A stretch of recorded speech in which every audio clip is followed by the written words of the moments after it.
करना यह है कि आपने जब भी ओवरऑल मेंटेन रखने के लिए एक्सरसाइज करनी है या वॉक करनी है, वो आप कोशिश करें कि सुबह के टाइम करें। वेट मैनेजमेंट एक बहुत कम्प्लेक्स टास्क है एक पेशेंट के लिए। हम ये नहीं कहते कि आप लोग आए तो 1 मंथ में 10 to 15 kg आपका लॉस हो जाएगा। वेट हमेशा ग्रेजुअली लॉस करना चाहिए, इससे आपके बॉडी के बाकी ऑर्गन्स पे इफेक्ट नहीं होता। आधी रात को जंक फूड्स का इस्तेमाल ना करें।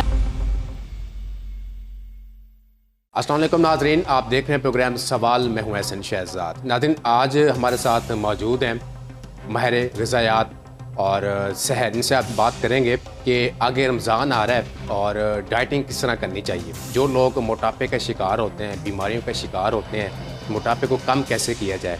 आज सहर से अब जानेंगे कि ये क्या टोटके बताएंगी। आज सहर, मुझे बताएं, रमज़ान शुरू होने वाला है और लोग जो बीमारियों का शिकार हैं और एक्सरसाइज किस टाइम करनी चाहिए, एक्सरसाइज का टाइम अच्छा कौन सा है, सुबह का है, शाम का है। जो लोग मोटापे का शिकार हैं, बीमारियों में मुब्तला हैं, वो उनको किस तरह मोटापे से छुटकारा हासिल हो सकता है। जी वालेकुम सलाम, आपने बहुत अच्छा क्वेश्चन किया। जैसा कि मोटापा हर बीमारी की जड़ है, हम सब लोग देखते आ रहे हैं और मोटापे का रुझान जो है वो डे बाय डे इंक्रीज़ होता जा रहा है, पूरे पाकिस्तान में ही नहीं वर्ल्ड वाइड। तो ओबेसिटी जो है वो हर बीमारी की जड़ है। ओबेसिटी से ही आगे डिफरेंट क्रोनिक डिजीज़ हो रही होती हैं। तो आपने पूछा कि फ़िज़िकल एक्टिविटी, तो फ़िज़िकल एक्टिविटी का जो टाइम है जो मैं अपने पेशेंट्स को ऑलरेडी बता रही होती हूँ। एक तो सुबह फजर के बाद बहुत बेस्ट टाइम है। अगर आपको उस टाइम भी टाइम नहीं मिल सकता या बहुत जल्दी आपने कहीं ड्यूटी पे जाना है तो फिर असर के बाद वाला टाइम जो है वो बेस्ट है। कम से कम भी 20 to 30 मिनट्स ब्रिस्क वॉक करें। और वैसे जो स्पेशली एक्सरसाइजेज़ हैं, वॉक एक अलग चीज़, एक्सरसाइजेज़ हम लोग कार्डियो एक्सरसाइजेज़ बता रहे होते हैं, उसमें साइकिलिंग, स्विमिंग और भी मैनी मोर आ जाती हैं। अच्छा सर, जो लोग मोटे लोग होते हैं, जो हेल्दी होते हैं, तो वो कहते हैं जी हम बीमार हो गए हैं, उठ नहीं पाते चारपाई से, किसी काम करने का दिल नहीं करता, तो उनको किस तरह आप कौन से सप्लीमेंट देती हैं, आप कौन सी मेडिसिन आप देती हैं जो मोटापा कम हो जाता है उनका। जी वाकई बहुत अच्छा क्वेश्चन किया। जैसे आजकल बहुत ज़्यादा रुझान बढ़ गया, हमारे मल्टीपल टास्क होते हैं, इसमें हम अपनी कैलोरीज़ का, न्यूट्रिएंट्स का ख्याल नहीं रख रहे होते या हम लोग मील स्किप कर रहे होते हैं। स्पेशली जब हमारे पास पेशेंट्स आता है, वो कहता है कि मैं सुबह का नाश्ता नहीं कर पा रहा या मैं दोपहर में नहीं कर पा रहा, मैं उस टाइम ड्यूटी पे होता हूँ, मैं सिर्फ चाय कंज्यूम कर लेता हूँ। तो मैं ये कहूँगी कि चाय कॉफ़ी से बहुत अच्छी चीज़ ये है कि आप ऐसे डाइटरी सप्लीमेंट्स लें जो आपकी हेल्थ पे 100% इफ़ेक्ट करें, आपको कोई साइड इफ़ेक्ट्स ना दें। उसमें हमारे पास ऋषि मशरूम पाउडर आ जाता है। मशरूम आप सब लोग जानते हैं किंग ऑफ हर्ब्स है और वेट मैनेजमेंट के लिए, ओबेसिटी के लिए, स्पेशली डायबिटीज़ के लिए, क्रोनिक डिजीज़ के लिए बहुत अच्छा काम कर रहा है मशरूम। इससे क्या होता है कि आपकी बॉडी की प्रॉपर सेल स्कैनिंग होती है और उसके बाद डिटॉक्सिफिकेशन स्टार्ट होती है। अगर आप ऋषि मशरूम पाउडर नहीं यूज़ करें तो आप वाटर कंटेंट फ्रूट्स यूज़ करें, वाटर इंटेक बेहतर करें। उसमें हमारे पास मोरिंजी जूस आ जाता है, उसके अलावा हमारे पास और भी सीजनल फ्रूट्स हैं वो आ जाते हैं। सर जैसे आपने बताया, ये जो सप्लीमेंट आप कहते हैं बाज़ारी जो होते हैं, अक्सर लोग कहते हैं कि हम यूज़ करते हैं, वक्ती तौर पे ये ठीक हो जाता है, इंसान हेल्दी हो जाता है। जब इनको हम छोड़ देते हैं, 1 माह गुजरता है, 2 माह गुजरते हैं, फिर इंसान वो अपनी लेवल के मुताबिक उसकी वीकनेस शुरू हो जाती है जिस्म में। जी वाकई आपने बहुत अच्छा क्वेश्चन किया। देखें, वेट मैनेजमेंट एक बहुत कम्प्लेक्स टास्क है एक पेशेंट के लिए। हम ये नहीं कहते कि आप लोग आएँ तो 1 मंथ में 10 to 15 kg आपका लॉस हो जाएगा। वेट हमेशा ग्रेजुअली लॉस करना चाहिए, इससे आपके बॉडी के बाकी ऑर्गन्स पे इफ़ेक्ट नहीं होता, गाल ब्लैडर स्टोन्स का रिस्क इंक्रीज़ नहीं होता।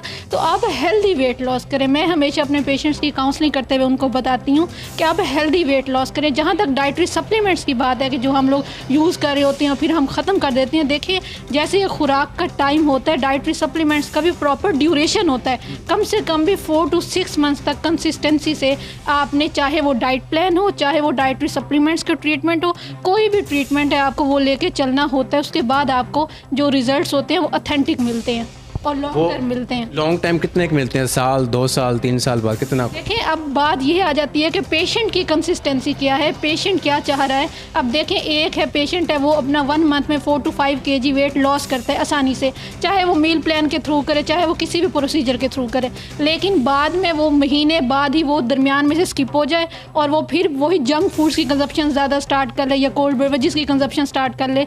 तो हम उनका माइंड सेट कर रहे होते हैं बेसिकली कि आपने अपना माइंड बनाना है परमानेंट ठीक होने का। मेडिकेशंस भी आपको कंट्रोल दे रही हैं लेकिन परमानेंट इलाज नहीं दे रही। लेकिन अगर आपने परमानेंट करना है तो आपको कम से कम भी टाइम के साथ चलना होगा।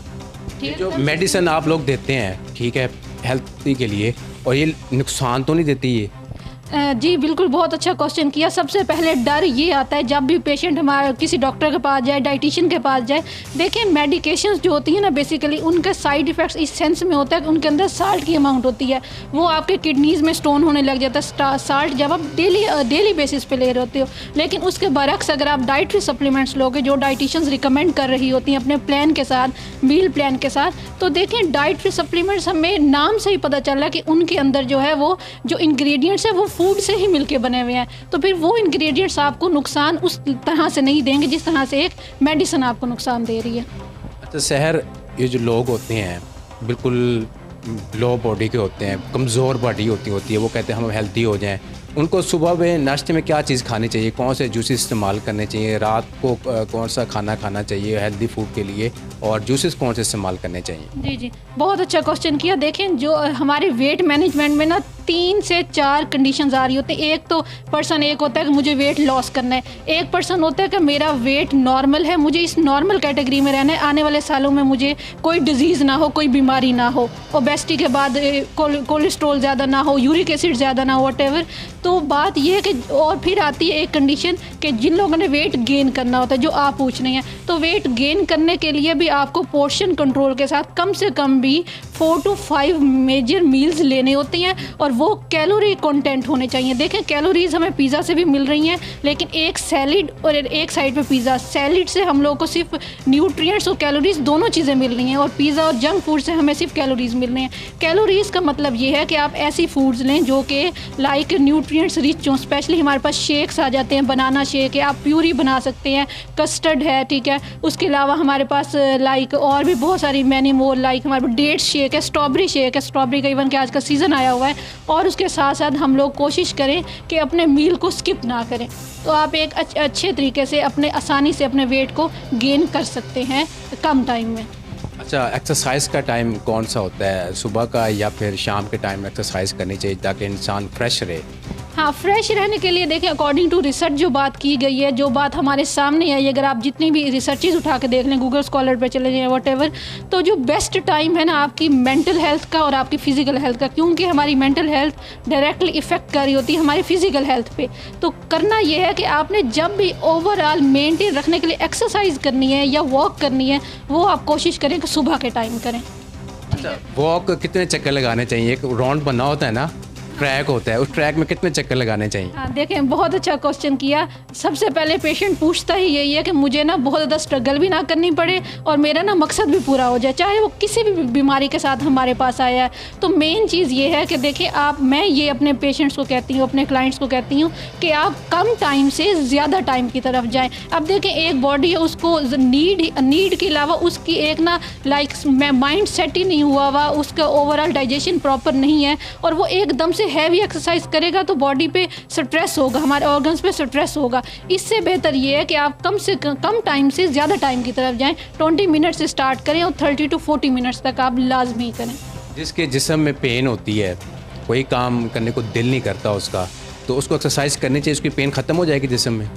देखें ये डिफरेंट कंडीशंस होती हैं, पेन अब किस वजह से है। एक हम कहते हैं कि हमें फ़ीवर भी हुआ है, तो ये एक अलार्मिंग सिचुएशन होती है कि हमारी बॉडी में कुछ ना कुछ हो रहा है। अब पेन तो आर्थराइटिस वालों को भी होता है, जो ओस्टियोपोरोसिस के शिकार होते हैं पेशेंट स्पेशली। उसके अलावा पेन की जहाँ तक बात रही, तो यूरिक एसिड जब हाई हो तो आपके जोड़ों में दर्द होता है, ठीक है। पेन एक अलग कॉन्सेप्ट है, एक अलार्मिंग सिचुएशन है, लेकिन ऐसा नहीं कहा जा सकता कि सिर्फ और सिर्फ अगर आपको कहीं भी पेन हो रही है बॉडी के किसी भी हिस्से में तो आप सिर्फ और सिर्फ एक्सरसाइज करें, किसी डॉक्टर के पास ना जाए, प्रॉपर ट्रीटमेंट ना करें और आप 100% क्योर हो जाएंगे। ऐसा नहीं है। आप सबसे पहले जब भी बॉडी में किसी भी हिस्से में पेन हो ज़्यादा और वो कंटिन्यूसली रहना स्टार्ट करे, तो आप पहले अपने डॉक्टर से, डाइटिशियन से, हेल्थ केयर प्रोफेशनल से कंसल्ट करें। उसके बाद आप देखें कि मुझे वॉक करनी है आया कि मुझे कौन सा ट्रीटमेंट करना है। अच्छा, नौजवान तो घर से बाहर निकल जाते हैं, वो एक्सरसाइज आसानी से कर लेते हैं, किसी पार्क में जाके या किसी जिम में जाके कर लेते हैं। जो बूढ़े अफराद होते हैं वो घर से बाहर नहीं निकल सकते, वो किस तरह एक्सरसाइज करें घर में? हाँ देखिए, बहुत अच्छा क्वेश्चन किया। घर से बाहर निकलना ज़रूरी नहीं होता। इवन कि मैं अपने पेशेंट्स को जो वेट मैनेजमेंट के स्पेशली होते हैं, ऑनलाइन कंसल्टेशन लेती हूँ, तो बहुत ज़्यादा मेरे पास वेट मैनेजमेंट के पेशेंट्स हैं, वेट लॉस के। तो मैं कभी भी किसी को प्रेफर नहीं करती कि आप जिम में जाएँ। जिम में जाने की भी ज़रूरत नहीं है। आप अपने रूम में या अपने घर में टेरिस में कहीं एक जगह अपनी बना लें कि मुझे इस टाइम पे इस जगह पे अपना ये एक्सरसाइज परफॉर्म करनी है।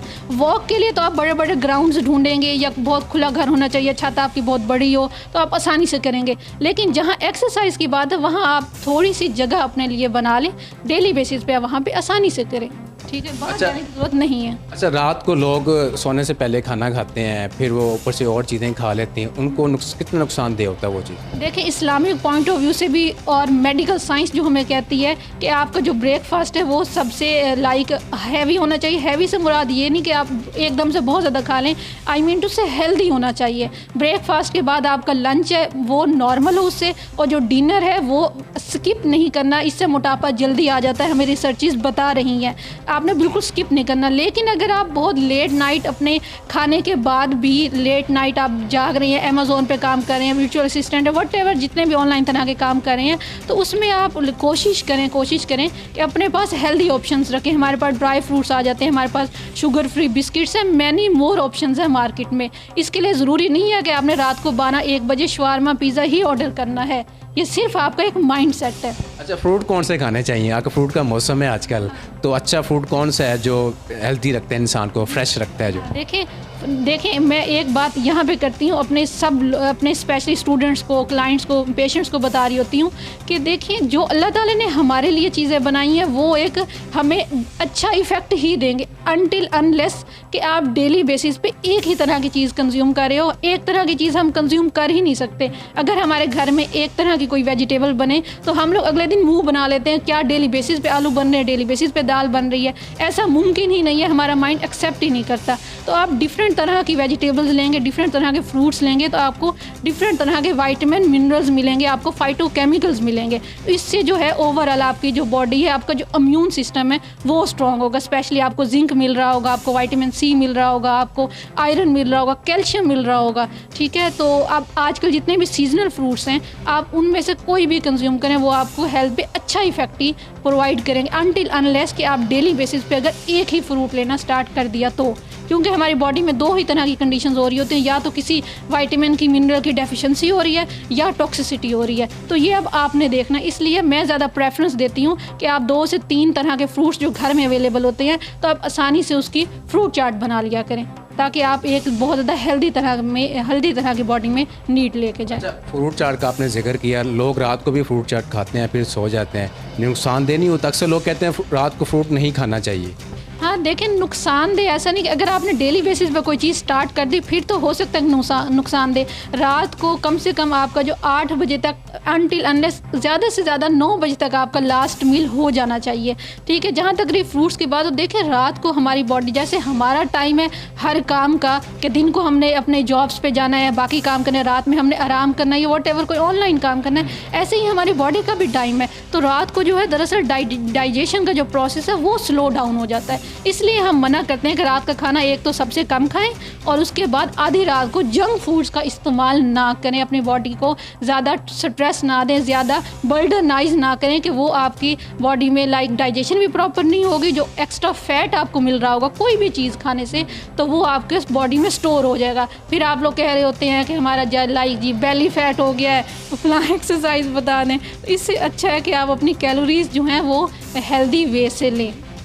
सहर, मुझे बताओ, आगे रमज़ान स्टार्ट होने जा रहा है और रमज़ान में किस तरह एक्सरसाइज की जाती है और कितना खाना चाहिए? लोग अफ्तारी जब टाइम होता है तो वो इस तरह खा रहे होते हैं, बाद में कहते हैं जी हम बीमार हो गए हैं, पेट में दर्द हो रहा है, सर में दर्द हो रहा है, तो एक कैसे बचा जा सकता है? जी बिल्कुल, बहुत अच्छी बात की। देखिए, अब सहरी और अफ्तारी हमने 2 मील लेने और अफ्तारी के बाद वाला रात का खाना 3 मील हम लोग ने रमज़ान में लेने हैं। अब दरअसल पता, हमारी जो कॉमन मिस्टेक्स हैं, जो हम लोग रमज़ान में एक डिजीज़ पर्सन नहीं एक नॉर्मल पर्सन भी कर रहा होता है। दरअसल हमारी बॉडी सारे दिन में फास्टिंग की कंडीशन में होती है और फिर जैसे ही रोज़ा खुलता है तो हम ऐसे टूट जाते हैं जैसे पता नहीं पहली और आखिरी दफ़ा हमने खाना देखा हो या वट एवर किसी भी तरह की कोल्ड ड्रिंक्स देखी हो।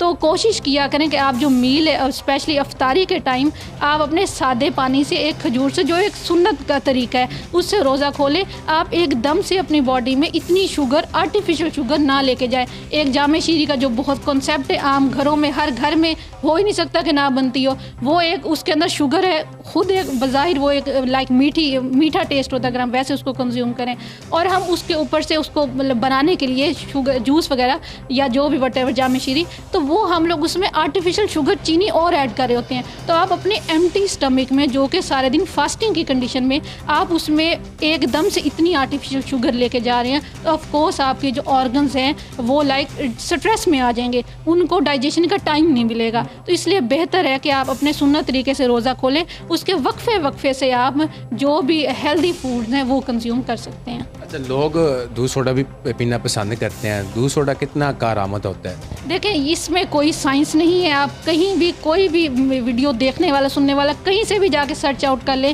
कि दूध सोडा जो है वो हमें कोई कैल्शियम दे रहा है, हमें विटामिन डी दे रहा है, वो उसका कम्बिनेशन ही हम लोग ने बहुत ख़राब बना लिया है। वो दरअसल सिर्फ एक चूना है जो अगर हम देखा जाए उसकी कंपोजिशन पे बात की जाए, लेकिन फिर वही बात कि हम लोग बहुत ज़्यादा आम घरों में लोगों को अवेयरनेस नहीं है।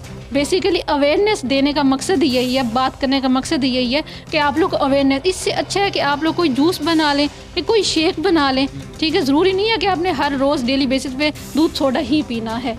अच्छा, लोग ये भी साथ साथ कहते हैं कि जी जो केले का शेक होता है वो पिए तो बॉडी अच्छी हो जाती है, एक माह में वो हेल्दी हो जाता है, ये सच है? वैसे देखिए, एक रेमेडी और प्रॉपर प्लान, दोनों चीज़ों में ना ज़मीन आसमान का फ़र्क है। हम अपने पेशेंट्स को कहते हैं कि आप प्रॉपर लाइफस्टाइल के साथ चलो। लाइफस्टाइल से मुराद ये कि उसमें आपका सुबह दोपहर शाम का खाना आ जाता है, आपको टाइम बता दिया जाता है, फ्रूट्स किस टाइम बेनिफिट आपको दे रहे हैं, आपको रात में क्या चीज़ नहीं खानी। अगर आप एक रेमेडी यूज़ करो और आपको उस कंडीशन से मैं बाहर आ जाऊँ, आज तक कभी हमने ये नहीं सुना होगा कि एक शुगर का पेशेंट है, उसने सिर्फ और सिर्फ एक रेमेडी यूज़ की है और वो उसने अपनी शुगर को रिवर्स करवा लिया। नहीं, आपका पूरा लाइफस्टाइल मेंटेन होता है। हाँ, जो बनाना है उसके अंदर बहुत सारे विटामिन हैं, बहुत सारे मिनरल्स हैं, ठीक है। हमें एक स्ट्रॉन्गनेस प्रोवाइड, पोटाशियम है, ब्लड प्रेशर वालों के लिए बहुत अच्छा है। शेक हम लोग कंज्यूम करते हैं, वेल गुड, लेकिन एक रेमेडी कभी भी किसी डिजीज़ को या किसी हेल्थ कॉम्प्लिकेशन को ख़त्म नहीं करेगी। उसके लिए आपको पूरा लाइफस्टाइल अपनाना होगा। जो शुगर के पेशेंट हैं, रोज़ा रखते हैं, वो अक्सर कहते हैं हम रोज़ा रखते हैं कुछ नहीं होता, तो उनके लिए क्या कहेंगी आप? जी बिल्कुल ऐसे ही है। शुगर के आजकल जो पाकिस्तान में है, शुगर जो है वो नंबर 1 पे आ चुकी है। डायबिटीज़ की भी टाइप्स हैं, टाइप 1 है, टाइप 2 है। स्पेशली टाइप 2 के हमें पेशेंट्स में बहुत सारे मिलेंगे सोसाइटी में, इंसुलिन रेजिस्टेंट वाले, बेसिकली जो एक कॉमन वर्ड यूज़ किया जाता है। तो शुगर वाले पेशेंट भी रोज़ा रख सकते हैं, कोई इसमें नहीं है, लेकिन इन शॉर्ट ये कि उनको अपनी इंसुलिन की और अपने बाकी चीज़ों की लाइक रिक्वायरमेंट्स देखनी होगी और डॉक्टर को लाजमी बताना होगा कि हाँ मैंने रोज़े रखना है, तो उस लिहाज से मुझे बताया जाए कि मुझे क्या करना है और क्या नहीं करना। अच्छा, लास्ट सवाल है सहर, लोगों के चेहरे ऊपर ऑयलिंग बड़ी होती है, उससे कैसे बचा जा सकता है? कौन से फ्रूट खाने चाहिए या कौन सी ऐसे मेडिसिन है वो खानी चाहिए उससे ऑयलिंग ख़त्म हो जाए? लेकिन जब भी स्किन हेल्थ की बात आती है तो विटामिन ई का जिक्र किया जाता है, बजाय ये कि आप लोग लाइक कॉस्मेटिक्स का ज़्यादा यूज़ करें और फिर वो स्किन कैंसर का रिस्क इंक्रीज़ हो। इससे अच्छा यही है कि आप लोग फ्रूट्स, स्पेशली जो वाटर कंटेंट है, उनका यूज़ करें और अपने लाइक होम रेमेडीज़ यूज़ करें। आप दही का पेस्ट बना के लगा सकते हैं। आप बेसन है, बेसन बहुत ज़्यादा इफेक्टिव है। मैंने बहुत सारी फीमेल्स को देखा है, उनका काफ़ी अच्छा रिजल्ट होता है, काफ़ी चेहरा उनका ग्लो भी कर रहा होता है, ऑयलिंग जो है वो भी कम से कम हो रही होती है। तो आप कोशिश करें जितना हो सके होम रेमेडीज़ यूज़ करें अपनी स्किन हेल्थ के लिए। दही किस तरह लगानी चाहिए चेहरे के ऊपर? दही आप कॉन्शियस हो रहे हैं, दही डब्बे वाली यूज़ ना करें, चाहे वो नेस्ले वाली वट एवर। दूध और दही की जब भी बात है ना, अगर आपने दूध का भी लगाना है ना, तो वो भी कच्चा होना चाहिए, बॉइल्ड ना हो। और दही आप सिंपल लाइक दही में आप टोमेटो का रस भी ऐड कर सकते हैं और जितनी 1 टीस्पून इनफ होगी आपके एक चेहरे के लिए, एक पर्सन के लिए, एक टाइम के लिए स्पेशली। तो कोशिश करें कि ये पेस्ट बनाएं टमाटर का और लाइक दही का, और उसको आराम से थोड़ी सी देर रखने के बाद अपने फेस पे अप्लाई करें और 10 to 15 मिनट्स के बाद फेस वॉश कर लें। और ये आप डेली बेसिस पे भी कर सकते हैं, कोई नुकसान नहीं होगा। और ये आप मंथ में 2 to 3 टाइम्स भी कर सकते हैं, समझे एज अ क्लिनजिंग के तौर पर इंशाल्लाह। अच्छा, ये दही जो है बालों के लिए कितनी कारआमद है? लोग बालों पे भी तो लगाते हैं ना, क्या फ़ायदा देते हैं बालों के लिए? हाँ बिल्कुल, बहुत अच्छी बात की। दही है, अंडा है, हमारे पास बहुत तरह के ऑयल हैं, सरसों का तेल और भी बहुत सारे तरह के ऑयल्स हैं, गैनो मसाज ऑयल है। तो देखें, बहुत ज़्यादा बात यह है कि हमारे पास जो दही है वो प्रोबायोटिक है दरअसल, ठीक है। प्रोबायोटिक जो है वो हमारी हेल्थ के लिए बहुत इफ़ेक्टिव है। तो इस तरह से आपकी जो बाल गिरने की रेशो है, या आपकी जो बाल बहुत ज़्यादा बहुत ज़्यादा कह लें कि बहुत ज़्यादा रूखे हो जाते हैं, बहुत ज़्यादा ख़राब लग रहे होते हैं कि आपने वॉश भी करने उसके फ्रेशनेस नहीं आती, तो उसके लिए आप दही यूज़ कर सकते हैं। इंशाल्लाह आपको बेटर ही रिज़ल्ट मिलेगा। यानी कि खुशी ख़त्म हो जाएगी? हाँ बिल्कुल, खुश्की ख़त्म हो जाएगी। और आपको ऑयलिंग जो लोग नहीं करते बिल्कुल, वो वीक में एक दफ़ा दही यूज़ कर लें तो वो भी बहुत अच्छा शाइनिंग आपको आएगी बालों में। अगर ऑयल और दही मिक्स हो जाए तो लगा लें? हाँ ये भी ठीक है, ये कम्बिनेशन भी ठीक है, आप ऐसे भी कर सकते हैं। नाज़रीन, आपने शहर की बातें सुनी और मुझे दीजिए इजाज़त। अल्लाह हाफ़िज़।